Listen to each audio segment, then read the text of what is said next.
Alright guys, welcome back to Predominance Raids. Raeden here, bringing you guys our next war in our war recap series. And this was pretty hefty blowout. We matched a clan called Injustice League. Really the only injustice was that we had to actually go against this clan because they were terrible. But when you're dealt the hand, you got to play it. So, yeah, I'm not going to even look at what they did because it's embarrassing. It'll make me want to quit, but on our side, pretty close to a perfect war. We weren't able to 3-star number 1 or number 3 or 4 or number 7, but everything else we got. This is going to be more of a recap for stuff at the top. I just hesitate to show a lot of the Town Hall 9 stuff because the bases were so bad. So sorry guys, if you 3-starred a Town Hall 9, yeah, you should have. It probably wasn't very good. But let's get right into it because we had some Town Hall 11 and Town Hall 10 triples. So let's take a look at It's Randy on number 2. It is a Town Hall 11 versus Town Hall 10, but very high level Town Hall 10. 30 plus heroes, basically all lava. I'm sorry, all all lava walls, and then some whatever OJs, I guess. But is a Mass Witch, which is kind of right now the most common you're going to see for Town Hall 11 on Town Hall 10. So just kind of drops 2 golems in and some wall breakers. Basically just wants to create a little bit of a funnel on each side and then pushes witches right up the middle. And heroes come down, Grand Warden comes down. It is kind of a spam attack, but you have to still plan it really well, and you have to understand pathing, and you have to do a good job of keeping the witches protected. So he did bring 2 freezes, drops a nice freeze there on Expo and Inferno, and dropping that freeze early prevented him from having to pop that Grand Warden ability really early. You're always at risk with a multi-target Inferno. Drops a second freeze on the back, probably just a formality. I'm not even sure he needed the second freeze, especially as a single target against witches, but just locked up some DPS there for a little bit. Unfortunately, both golems came down low instead of one high, one low, but basically popped the Warden's ability at a perfect time, right when he had basically all his witches in that protected area. And that just gets him through that last Inferno and Expo, and at this point, I mean, it's just already over. His Archer Queen is still up. When you do this attack right, you'll notice most times the Archer Queen is alive at the end and hasn't even popped her ability. And it's because she does such a good job of staying back, and behind the skeletons, behind the golems, protected by the Grand Warden. And yeah, I don't know if he lost more than like 2 or 3 witches, to be honest.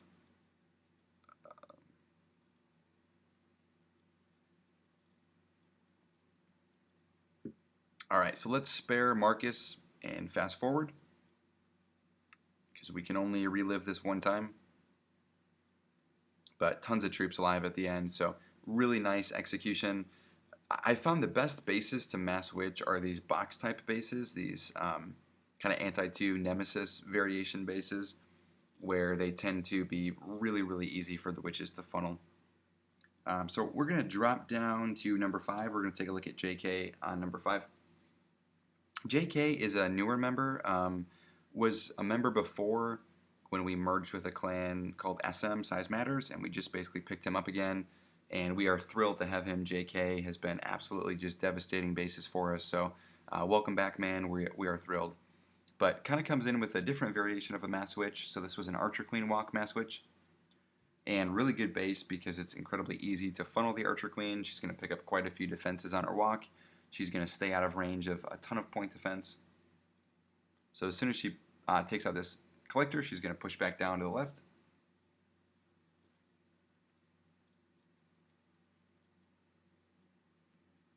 Drops a rage spell there. I'm not sure he needed it.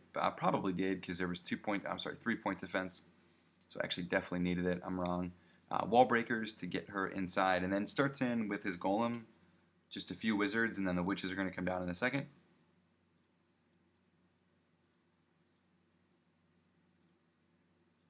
And already created basically the top side of the funnel. And even though the Archer Queen goes down there, it doesn't matter. She cleared basically 20% of the base, and she basically pathed it so that the witches are going to just stay right up the core. And if you notice, basically this base just has one huge compartment at the top and then a ton of splash damage in that second row. But as soon as he pumps those witches in and drops a freeze and clears out those infernos, basically the witches just only have to deal with point defense in the backside. So does a good job there. Pops the warden ability at a good time because the inferno's up and then 2 wizard towers there. That's certainly the risk for the witches. Just drops a nice earthquake just to soften up some of that DPS in the core. And we're going to speed it up a little bit here as the witches kind of just go to work. And, doesn't have a ton left, but has a golem out in front tanking, and has maybe, 6 witches with the Grand Warden. And the fact that they're protected by the Grand Warden, they're getting that buff on HP.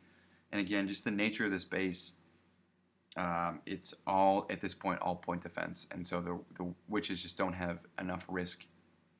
There's no splash damage. So we are going to speed it up just a little bit as the witches just quickly go through this backside. He's got 2 golems that haven't split that are going to tank.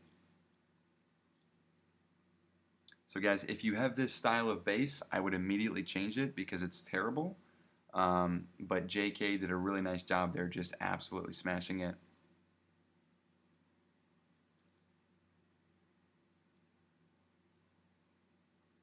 So very, very, very nice, man. Well done.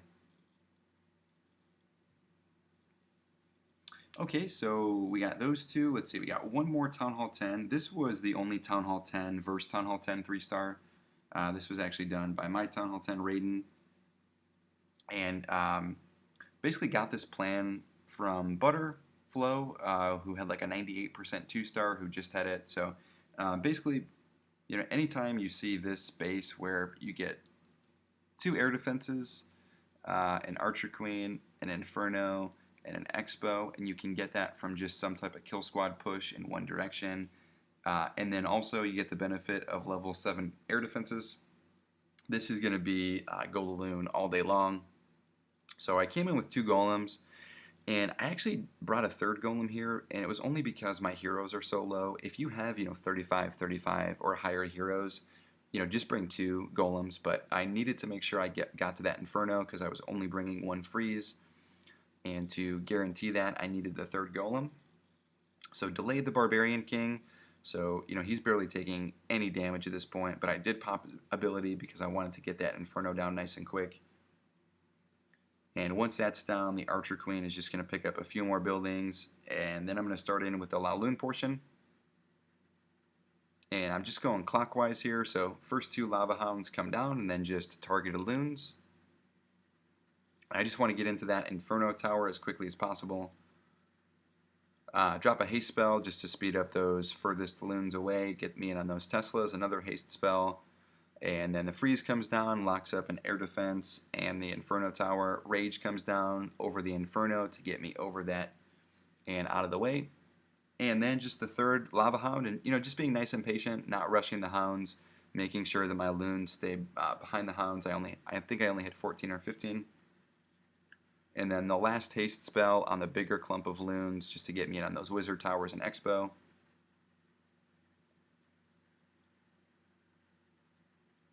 Did have some cleanup troops here with just enough pups and then 1 cleanup wizard down below.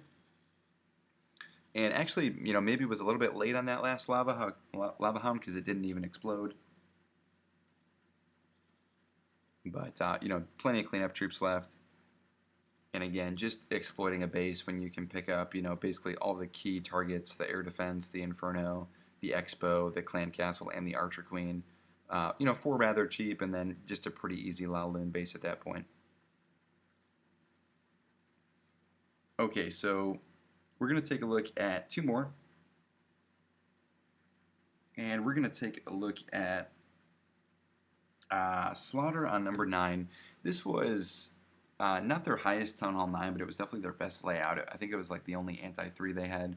And this was just another stew attack. One of those ones where he's just breaking it down.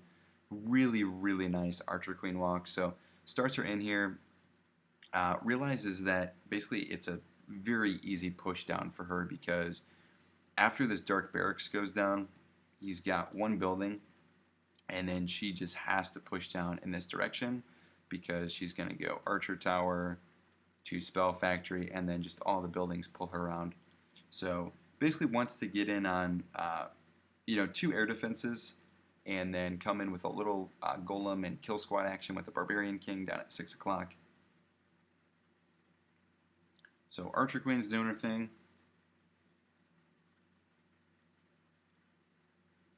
And again, he sees, all 4 air defenses and both sweepers at the bottom. Just begs you to basically come in with some type of air attack where you eliminate all the air defenses and then, drag in the top where there's virtually no air defense at all. So Archer Queen steps up, takes out the first air defense. I'm going to speed it up a little bit. Drops nice earthquake spells down here at 6 o'clock. Just has the benefit of it staying open the entire time and not losing it after 40 seconds like the jump. And it did get him into all 3 remaining air defenses, which was nice. Then just drops the CB Golem, some wizards. Gonna drop the Barbarian King here in a second. Oh, I'm sorry, the Barbarian King already came down. And at this point, it's just a matter of, don't mess up or don't disconnect, because it's gonna be a 3-star. Barbarian King is getting in on 1 air defense, and then he's still got a golem out in front of his Archer Queen, still has healers behind her.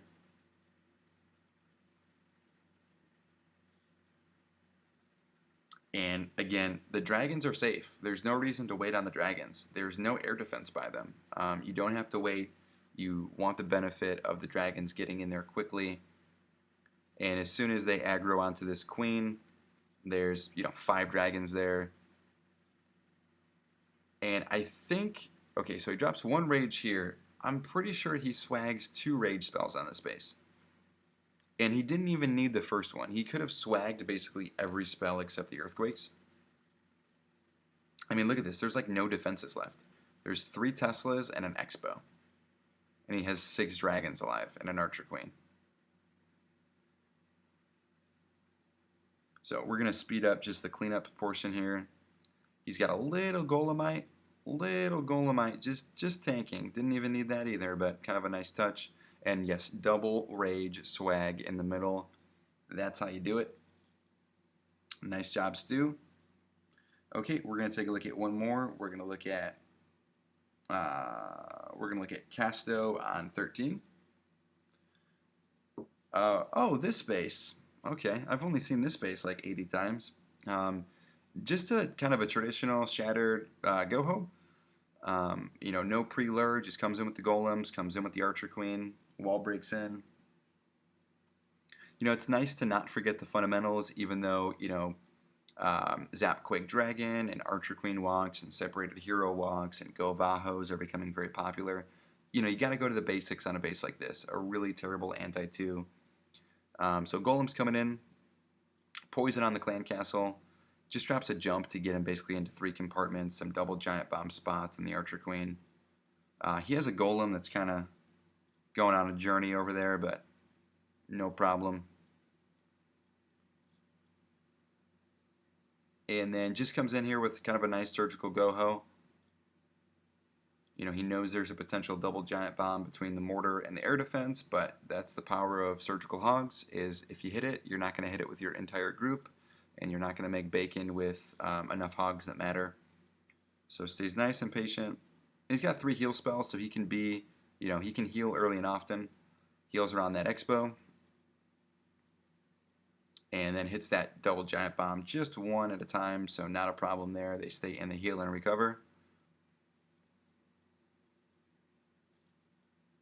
And just drops his last few hogs over there at about 12 o'clock. And, basically everything else is dead except his cleanup troops, but he's got plenty of hogs left. He's got 1 heal. Only criticism is the cleanup troops could have come down a little bit quicker. As soon as those hogs clear that section, you can start in with them, but it wasn't like he had 2 cleanup wizards. He had 5 cleanup wizards, so not a problem when you have 5 cleanup wizards.